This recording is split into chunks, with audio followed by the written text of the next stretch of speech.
Sześciocylindrowe silniki BMW, pięciocylindrowe silniki Volvo, czterocylindrowe Boxery Subaru, sześciocylindrowe Boxery Porsche. Co je wszystkie łączy? Łączy je jedno, specyficzne, bardzo ładne brzmienie, inne niż w pozostałych samochodach.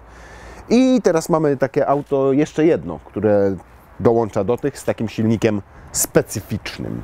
Nie, to nie jest trzycylindrowy Peugeot, to jest Audi RS, rodzaj specyficzny.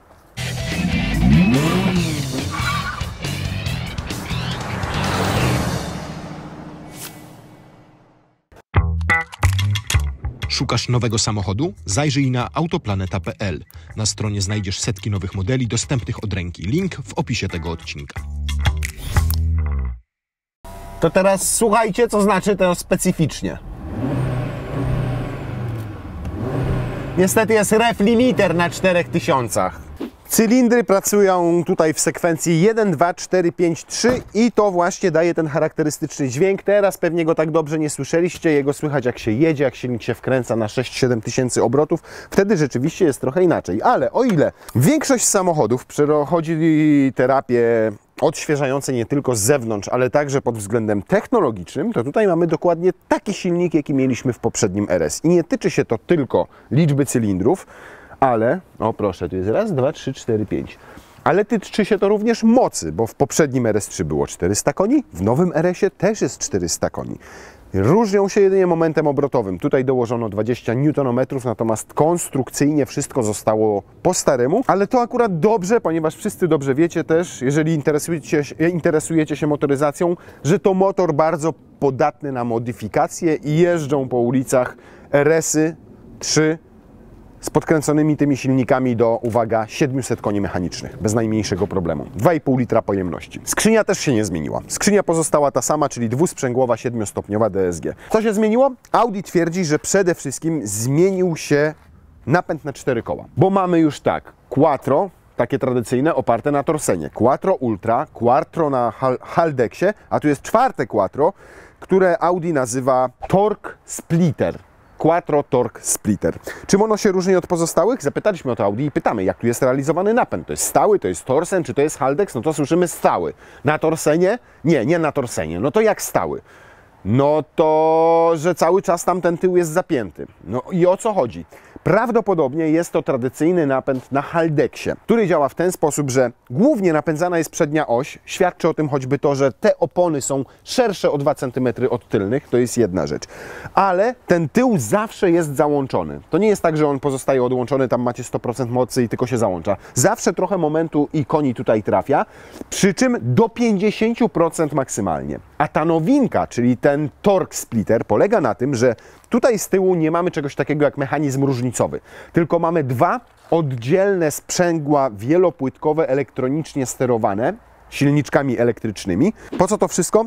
Po to, żebyśmy mogli na jedno koło pojedyncze przełożyć nawet 1750 Nm. Oczywiście moment obrotowy silnika to 500 Nm, ale moment na kole to co innego i podobno do 1750 Nm może się pojawić albo na prawym, albo na lewym tylnym. Co to daje? Daje to większą nadsterowność zamiast podsterowności. I dlatego pojawił się tutaj tryb drift. Audi pisze, że to tryb kontrolowalnego driftu, ale oznacza to tyle, że przód nadal mamy zapięty, nadal mamy gdzieś tutaj te 50% mocy i momentu, ale przez to, że możemy sobie przerzucać ten moment tymi dwoma sprzęgłami tutaj między prawym i lewym kołem, to auto potrafi wejść w zakręt z lekką nadsterownością. A w trybie na przykład torowym będzie pracowało to inaczej i będzie dawało Wam większą prędkość na zakrętach, na przykład na wyjściu to mocniej dociążone koło będzie miało lepszy grip, tam pójdzie więcej momentu i zacznie Was wyciągać z zakrętu szybciej. Zrozumiałe to?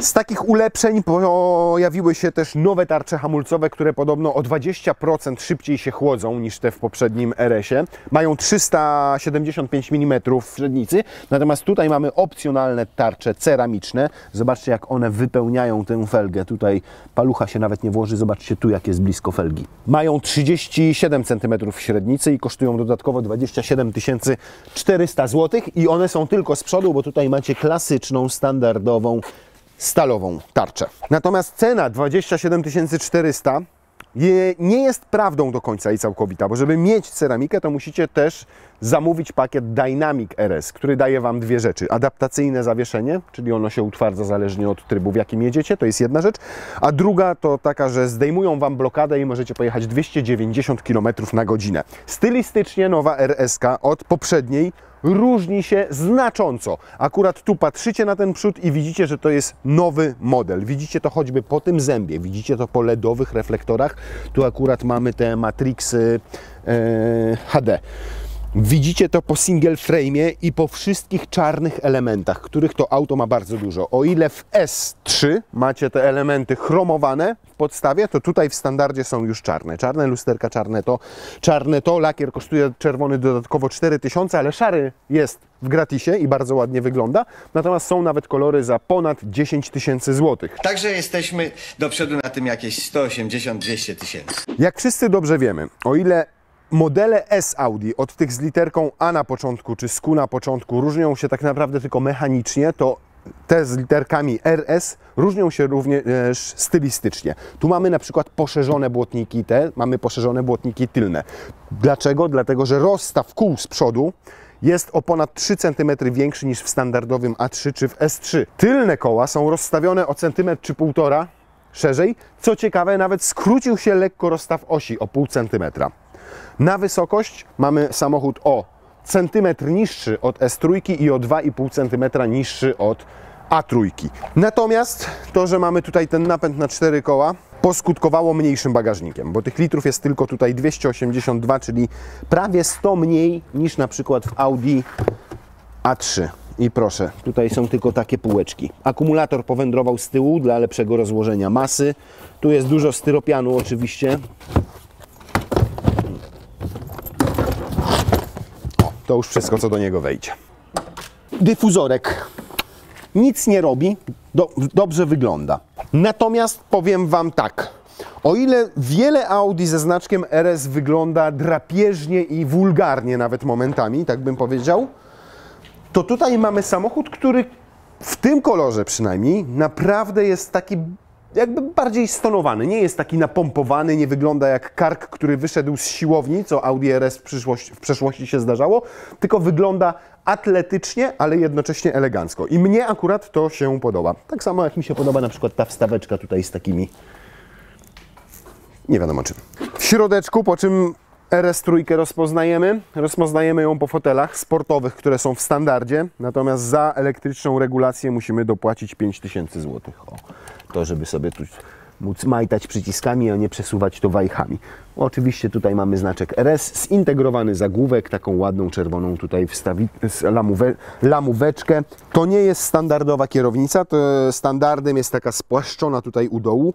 Ta jest z czujnikami pojemnościowymi, i zamszowa, i te czujniki pojemnościowe służą do tego, żeby systemy wsparcia, wszystkie w aucie, te asystenty, pasa ruchu i tak dalej, aktywny tempomat dobrze działały. We wnętrzu pojawiły się takie akcenciki, jak na przykład czerwone wstawki w nawiewach, nawiązujące do lakieru samochodu. No oczywiście czerwona tutaj niteczka na kierownicy. Tutaj mamy też za 5000 zł, co prawda, ale bardzo ładnie wyglądający i ciągnący się przez całą szerokość deski karbon, bo to jest prawdziwy karbon.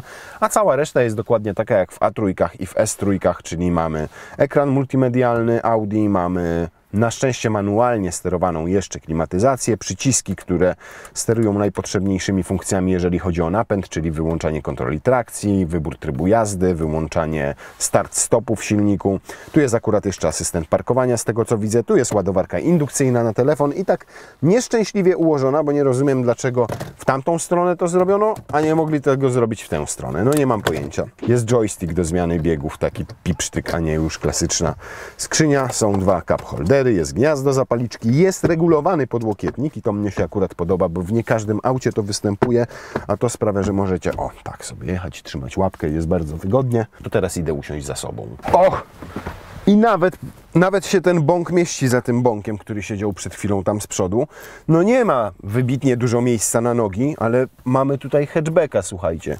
Samochód kompaktowy, z krótkim rozstawem osi. Jak się przesiądę tutaj, to będzie znacznie lepiej, ponieważ zobaczcie, ten fotel jest tylko trochę do przodu przesunięty i już mam więcej miejsca. Fajnie jest, mimo że jest sportowy i zobaczcie, solidny i gruby, to jest tutaj tak celowo wyprofilowany, żeby te kolana się mieściły. Stopy włażą pod spód. Nad głową tego miejsca tutaj mam o tak, że dotykam dachu głową, no ale jestem chłop 1,95 m i powtarzam, siedzę w kompakcie, więc nie jest tak źle. Powiedziałbym, że jak na ten segment to jest raczej dobrze. Nie chciałbym tym samochodem oczywiście jechać 400 czy 500 km, a tym bardziej 1000 do Chorwacji. Natomiast na krótkich dystansach, nie wiem, do godziny czy półtorej jazdy, to myślę, że każdy, nawet taki dryblas jak ja, bez problemu tutaj wytrzyma. Są nawiewy dla drugiego rzędu siedzeń, można sobie zmienić temperaturę. 3-strefową klimatyzacją tego bym nie nazwał, bo taka jest, ale w opcjach, natomiast sam fakt, że macie tutaj nawiewy i możecie tę temperaturą sobie sterować, trochę przynajmniej, moim zdaniem na tylną kanapę w zupełności to wystarczy, niepotrzebna jest trzecia strefa. 2 gniazda USB, takich tych cup holderów wystających ja nie lubię, lubię jak są tutaj zamocowane, ponieważ to oznacza, że możecie sobie trzymać normalnie rękę na podłokietniku, a nie w dziurach. Ładnie widoczne ISOFIXy, więc o jak fajnie się, o jak fajnie. Bardzo lubię tą lamóweczkę czerwoną na tych fotelikach, fajne. I w pasach, zobaczcie, też pasy jak ładne. Ładne są te akcenciki, fajne. Kiedyś Niemcy nie przywiązywali wagi do takich szczegółów, teraz przywiązują dużą. Niestety przywiązują też wagę do oszczędności, więc z tyłu na drzwiach macie już zwykły plastik. I tylko to jest miękkie, no i tu jest taka z mikrofibry fajna wstaweczka. Nie zamawiajcie w żadnym wypadku szklanego dachu do tego auta. Przez to. Po drugie, nie zamawiajcie elektryki foteli, bo nie można niżej go opuścić, a przydałoby się tak ze 2-3 cm. W dodatku, szklany dach waży. Elektryka foteli waży. Nie wiem, kto konfigurował ten samochód. Zamówił ceramikę za 27 400, która jest lżejsza o 10 kg od tarcz stalowych, a potem do kilogramami w elektrykę foteli i w szklany dach. I podniósł jeszcze środek ciężkości. Świetna konfiguracja sportowego samochodu. Ale abstrahując od tych dodatkowych kilogramów i od tego nisko opadającego dachu, to mamy samochód, który mimo znaczka RS nadaje się do jazdy normalnej, nawet po takich drogach jak ta, którą mamy tutaj. Czyli spłyt, dziury, jedziemy 45 na godzinę i jest względnie komfortowo. Oczywiście nie jest tu jak w Audi A8, ale jest naprawdę bardzo przyzwoicie. Nie trzeba, tu niektórzy jadą po prostu, jak wjeżdża tutaj, widziałem wczoraj kolesia w Renault Megane RS, to jechał, o tak jechał, tak tą drogą, tu wszystko omijając. A tu naprawdę można tym samochodem normalnie jechać. Czujecie dużą sztywność nadwozia. Czujecie, że to zawieszenie jest sportowo zestrojone, ale oferuje względny komfort. Jeździłem RS, tą poprzednią nie jeździłem, jeździłem jeszcze wcześniejszą, czyli tą pierwszą z 5-cylindrowym silnikiem. I wierzcie mi, że tamta była hardcorem. Ona nie była... To był samochód, którym trzeba było po prostu zapierać, do niczego innego się nie nadawała. Była niecywilizowana. Tutaj mamy już bardzo cywilizowane auto, które szybciutko zmienia biegi, które nie ma mild hybryda, w związku z czym zdejmiecie nogę z pedału gazu, położycie ją na pedale gazu i zaczynacie jechać. Obroty, ten moment obrotowy pojawia się tutaj bardzo nisko. Zobaczcie, wejdziemy sobie w manualne ustawienie skrzyni, łopatkami. Jesteśmy na, uwaga, piątce, na piątce. Zobaczcie, 1200 obrotów to jest, zaczynam dodawać gazu. Zobaczcie, jak on przyjemnie od razu zaczyna jechać. I jest spokojny przy tym, nie jest narwany, nie jest głośny. Możecie po prostu jedziecie sobie jak normalnym, kompaktowym autem. I zużycie paliwa, zobaczcie, jakie mamy z ostatnich 26 minut, 22 km przejechanych z prędkością 50 na godzinę. Tu była autostrada do 140 na godzinę i boczne drogi, 9,3 litra. To już teraz mogę Wam powiedzieć, że jest bardzo ekonomiczny przy spokojnej jeździe. W dyszce to się zamykacie z palcem w wydechu. I fajne jest to, że jedziecie i naprawdę słychać ten specyficzny dźwięk tych 5 cylindrów. Już w poprzednim RS-ie, już we wcześniejszym ten dźwięk się nie zmienił. Tutaj wydechu prawie nie słychać. Tam delikatnie gdzieś tam sobie ten aktywny wydech, bo on ma klapkę, która płynnie się otwiera.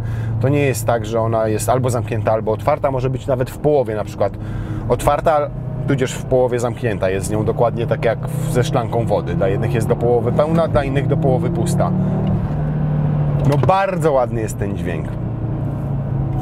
I o, słyszeliście? Dokładnie.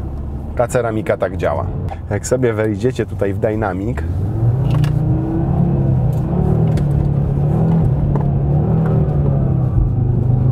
ależ on ma przyczepność. O ja pitole, słuchajcie. Przez ten system to auto przestało wypluwać. Przestało, już nie jest podsterowne. Ja pitole, cóż to jest za dzik? No powiem wam, że jest taki lekko pojebawszy, bym powiedział. Jest mega szybki, mega sprawny, pięknie brzmi ten silnik, bardzo mi się podoba, ale jednocześnie nie jest męczący. To jest super, że nawet jeżeli pojedziecie nim na tor, to wysiądziecie chyba z niego, nie wiem, kurna, zrelaksowani i wypoczęci. I z tym Torque Splitter teraz jest tak, czyli z tymi dwoma sprzęgłami elektronicznie sterowanymi na tylnej osi, że w momencie, kiedy jadę prosto, to te płytki w tych sprzęgłach są zaciśnięte, w związku z czym mam identyczny moment obrotowy i moc na prawym i na lewym kole. Ale jak tylko zaczynam na przykład jechać w zakrętach, więc system czuje, że skręcam kierownicą, że jest inne obciążenie prawego koła od lewego, to zaczyna płynnie i momentalnie sterować tym momentem na prawe i na lewe koło i go po prostu przenosić. I jak go przenosi, to jesteście w stanie w trybie torowym wyjeżdżać szybciej z zakrętu, ponieważ na przykład dociska Wam więcej momentu i mocy daje na to koło, które ma większą przyczepność, więc wyjeżdżacie szybciej. A jak weźmiecie sobie Drift Mode, to podobno, tak twierdzi Audi, jesteście w stanie wejść tym autem w kontrolowalne slajdy, w kontrolowalny drift. Kontrolowalny w tym wypadku oznacza oczywiście, tak jak już wspominałem, że nadal macie moc i moment również na przedniej osi. Już jedno auto z taką opcją driftu testowaliśmy i to był Mercedes AMG A45S Formatic Plus. Tak się chyba nazywał. I tutaj możecie sobie kliknąć i obejrzeć jego test. Tam też był Drift Mode i ten Drift Mode nie działał niestety tak, jakbyśmy sobie tego życzyli, ale tam już też jest takie rozwiązanie, które niby przenosi większość momentu i mocy na tył, ale w rzeczywistości ciągle ta przednia oś też ma konie, ma newtonometry, tam trafiają i tam się dziwnie tym jeździło. W sensie ani to nie było taki drift w AWD, ani RWD. Było to takie przenoszone i nie wiadomo było, co robić z kołem kierownicy i z gazem. O k***ać! Ja p***ole!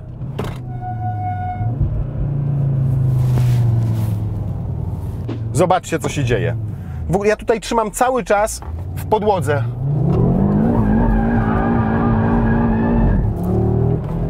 W ogóle nie zdjąłem nawet na ułamek sekundy nogi z pedału gazu. Miałem cały czas nogę w podłodze.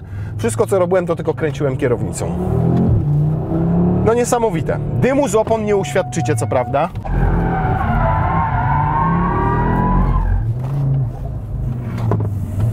No powiem Wam, że jestem w ogromnym szoku. W ogromnym. Czuć, zdecydowanie czuć, że w momencie, kiedy macie bardzo duże wychylenie tego tyłu, to nagle zaczyna Was wyciągać przód i wyciąga Was tak, że robi nawet momentami tak jakby wpada wręcz w lekkie drgania, ale to po to właśnie, że przenosi widocznie ten moment tak płynnie i tak szybko, że się pojawiają takie bujnięcia. Oczywiście w momencie, kiedy to robicie, no to nie czujecie tego, nie jest to takie auto jak moja Supra do takiego kurna jeżdżenia, upalania po prostu bokami, ale pokazuje, że można, że technologia tego napędu na 4 koła, nawet jeżeli on jest oparty na tych sprzęgłach, które przenoszą do 50 tylko na tył, jest tak skuteczna, że potrafi zrobić takie rzeczy. No, kiedyś to było niemożliwe, no. Audi tak nie robiły, nigdy. Nawet te ze stałym napędem miały tak skonstruowane te stałe napędy, że było bardzo trudno postawić je bokiem. Bokiem to się w BMW jeździło, bo X-Drive był skonstruowany tak, że preferował więcej na tyle. To jest największa różnica pomiędzy nową RS3 a poprzednimi RS3. Czuć to, jak jedziecie na rondzie, czuć to, jak nagle zmieniacie tor jazdy. I czuć to i widać było na tym, co zrobiliśmy przed chwilą. Ale ładnie powiedziałem, co?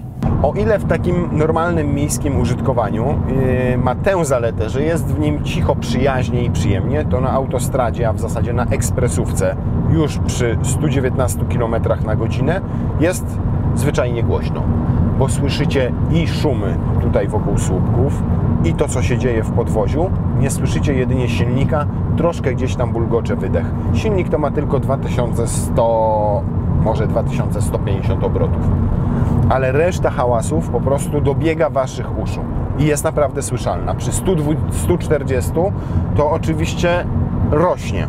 Natomiast jak włączycie sobie pewnie radio albo nie jesteście wrażliwi na to, to będzie dla was ok, no bo to nie jest też nadmiernie głośny. Natomiast na pewno zachęci was do takich podróży zużycia paliwa, bo proszę, macie 7,5 litra w tym momencie. Zobaczcie, ile może w normalnym ruchu przy spokojnej jeździe 120 km na godzinę spalać samochód, który ma 400 koni, 500 Nm i robi setkę w 3,9 sekundy. 7,2. 3,9 czy 3,8? Chyba 3,8. Tak. Poprzednik robił w 4,1. No to teraz to sprawdzimy, czy ten rzeczywiście w 3,8. Zrobimy tak. Jeżeli chcecie zobaczyć jeszcze jeden odcinek z RS3, tylko tym razem na torze, taką dogryweczkę tego odcinka za parę tygodni, to ja zostawiam komentarz przypięty pod tym filmem o tym wydarzeniu i jak tam będzie 1000 łapek w górę, to RS3 ląduje na Silesia Ringu na paru zakrętach. No, to liczę na was. Jak nie będzie 1000, jak będzie 999, to nie ląduje. Dynamic, nie, to chyba RS Performance trzeba włączyć, nie? RS Performance i wtedy jest co? I trzeba wyłączyć kontrolę trakcji. O. I zobaczymy, czy ma procedurę startu. 3,8 sekundy podobno, poniżej 4 sekund i oficjalnie najszybszy pod tym względem hatchback świata. W poprzedniku to było 0,3 sekundy wolniej, czyli 4,1. No to zobaczmy, program launch control. Możesz ty w mordę, jaki on jest skurczysyn. 3,9 jak w pysk strzelił. Aktywny układ kierowniczy też jest, dlatego zobaczcie, od skrajnego położenia do skrajnego to są niecałe 2 obroty kierownicą. O, już to wszystko. Dobra, to jeszcze próba. Ciekawe, ile razy pod rząd można zrobić procedurę startu. Zrobi teraz procedurę startu? W BM-kach często trzeba schłodzić auto. Program Launch Control. Zobaczcie, 4000 obrotów i to pieprznięcie jest niesamowite na początku. I już. No i to już. 3,9. Zobaczcie, jaki jest pieron powtarzalny. Hamujemy. Uwaga. A i nie zrobi teraz launch control od razu. Zobaczcie. Nie ma możliwości. Czyli musimy go troszkę teraz co? Ochłonąć musi. Ile minęło? Pół minuty? Ciekawe, czy trzeci raz zrobi. Launch control. 3,9.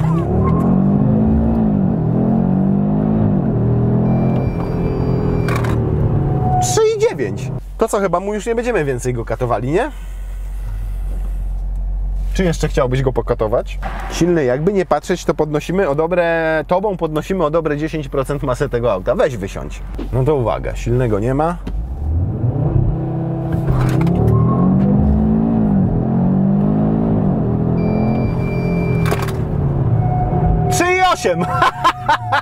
Ja nie zrobię 3,7.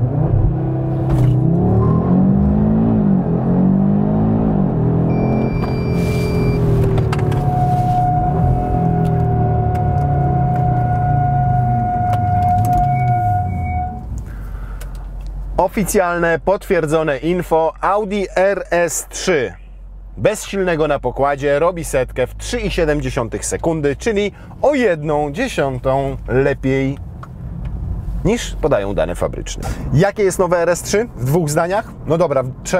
No w 5, może 7. Po pierwsze, jest mega cywilizowane, jeżeli jedziecie tak jak my teraz sobie w trybie komfortowym. Jest po prostu, a nawet ma efficiency. Jest normalnym, spokojnym, fajnym, zrównoważonym Audi, dobrym do jazdy na co dzień, z wystarczająco komfortowym zawieszeniem, niewiele spalającym, gwarantującym naprawdę to, że będzie Wam tym aucie przyjemnie mijał czas. A druga jego natura, drugi jego charakter, który objawia się po naciśnięciu tego przycisku RS tutaj, tudzież po wejściu w Drive Select i wybraniu jednego z tych trybów, RS Individual, RS Performance albo RS Torque Rear, To jest po prostu fajny dzik. Fajny, z bardzo dobrze skonstruowanym napędem na 4 koła, mimo że nie jest to takie stałe quattro oparte na torsenie. To jest bardzo dobrze zrobione. Jest szybki, bardzo szybki, co widzieliście, 3,7 sekundy. Wow! W kompakcie. Daje przyjemność ten dźwięk tego silnika 5-cylindrowego tutaj. Czujecie po prostu, że obcujecie z samochodem, który jest rasowym hot hatchem, ale jednocześnie nie jest w tym swoim hot hatchestwie brutalny. Nie jest taki, jak było RS sprzed 2 generacji, czyli taki, którym nie dało się jeździć na co dzień. Nadal pozostaje nawet w tym trybie RS przyjazny, miły, fajny w obejściu. Cała reszta tego auta jest po prostu zajebista. Niestety zajebista jest też cena, ponieważ musicie zapłacić 280 000 wyjściowo, a ten egzemplarz jest wyspecyfikowany na, uwaga, 416 000 złotych. Na szczęście parę z tych rzeczy możecie sobie darować, jak choćby tę ceramikę, i oszczędzicie 3 dychy. Jak choćby elektrycznie sterowane fotele i oszczędzicie 5. Jak choćby dach szklany, który też Wam jest niepotrzebny i kolejne 1000 zostają Wam w kieszeni. Mądrze naprawdę go specyfikując, zamkniecie się w kwocie, myślę, 330-340 000 złotych. Dziękuję.